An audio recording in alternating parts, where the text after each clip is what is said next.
What it is, it's your boy Dutch the Damon, and you now watching Damon Time with Dutch.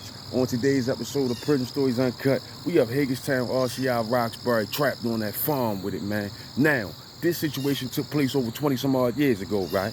They had your boy up there trapped on that farm. But before I hop off in the storytelling mode, we're gonna go ahead on and run the shout outs down for the people that have been supporting the channel through Cash App, man. First up on the list, we got Ashley Simmons, one of my loyal supporters. Sent their hard-earned money in, blessed the channel through Cash App. Appreciate you, Ashley Simmons. Next up on the list, we got the brother, Brian Wainwright. This brother watch all the content, but this brother don't just watch, he support.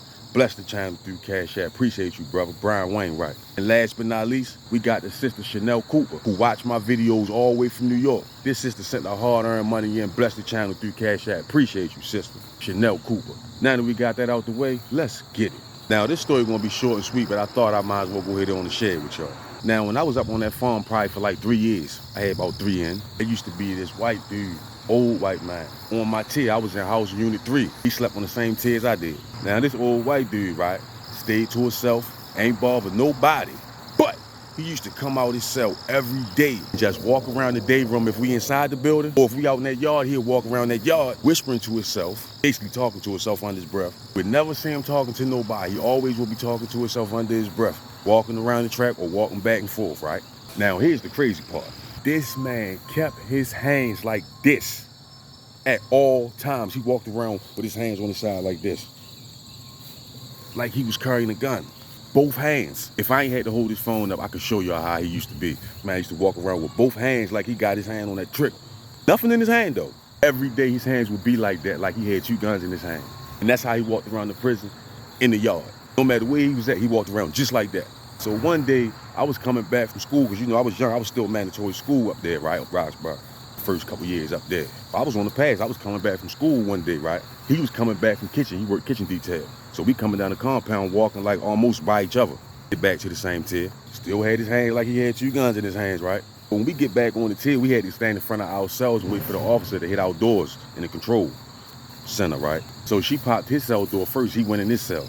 I'm still standing in front of my door waiting for her to hit my door, but she started talking to somebody when it was time to hit my door, right? So I'm still waiting. Only person that was out on the tier besides us was the laundry man, right? He was out doing people's laundry. Cool old head, been down for a long time. We used to call Unc Preem for real. Everybody called him Preem. So one day I just asked the laundry man, like, yo, what's up with Unc, man? He walked around with his hands like that. Like he got 2 guns and shit. No, his name wasn't Preem. We called him Prime Time. My bad, it was Prime Time. Old head Prime was my man for real. But anyway, hey, I asked him like, man, what's up with Unc? Why Unc be walking around like that? So Preem was like, man, Prime. Prime Time was like, man, you don't know who that is? I'm like, hell no, who the fuck is Unc? Prime like, yeah, see, y'all probably don't know who he is. He been down 40 years. Prime like, yeah, man, he wasn't always crazy like that. These walls made him like that. Prime like, yeah, because when he first came in, he wasn't acting that way. He wasn't walking around like that. Time starting to get to him. Mind going bad. So he like, yeah, man. Prime get to telling me like, yeah, man, he came up on the farm in the 70s. It was a big case. So allegedly, white dude supposed to freaked out and deleted his whole family. I'm looking at Prime like, for real? Oh.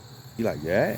I've been saying this white man every day. I did not know that, right? When I finally get in my cell, I get to go, I get to holler at my bunk buddy like, yo, I get to telling him like, oh, you know, yo, locked up for this, that, and the third, right? He didn't even know. Well, long story short, that same evening, I slept probably about 5 cells up from the white dude on the same tier, but just down in the same row.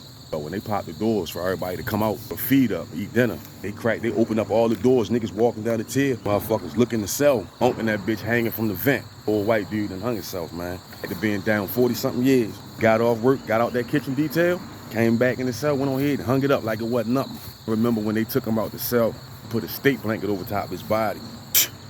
No bullshit, they had a new person in that cell 3 days later. It was almost like it never happened.